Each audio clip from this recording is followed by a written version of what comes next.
শেষ পাওয়া খবরে আরামবাগ লোকসভা কেন্দ্রের সপ্তম রাউন্ডের গণনার শেষে তৃণমূল প্রার্থী মিতালি বাগ ভোট পেয়েছেন 2,74,141টি। বিজেপি প্রার্থী অরূপ কান্তি দিগার ভোট পেয়েছেন 2,41,517টি। অর্থাৎ তৃণমূল প্রার্থী মিতালি বাগ তার নিকটতম প্রতিদ্বন্দ্বী অরূপ কান্তি দিগারের থেকে 32,624টি ভোটে এগিয়ে আছেন। এছাড়াও সিপিএম প্রার্থী বিপ্লব কুমার মৈত্র ভোট পেয়েছেন 38,120টি। সুবীর কুমার রায় ভোট পেয়েছেন 1458টি। সুকান্ত পোরেল ভোট পেয়েছেন 655টি। অভিজিৎ মাঝি ভোট পেয়েছেন 603টি। অলোক দোলই ভোট পেয়েছেন 388টি। বাবলু ঘাঁটি ভোট পেয়েছেন 646টি।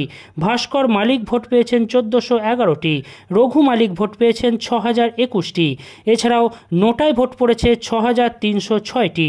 আবারও বলছি, আরামবাগ লোকসভা কেন্দ্রের সপ্তম রাউন্ডের গণনার শেষে তৃণমূল প্রার্থী মিতালি বাগ তার নিকটতম প্রতিদ্বন্দ্বী বিজেপি প্রার্থী অরূপ কান্তি দিগারের থেকে 32,624টি ভোটে এগিয়ে আছেন।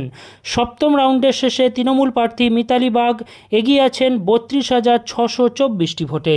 আরামবাগ টাইমসের রিপোর্ট।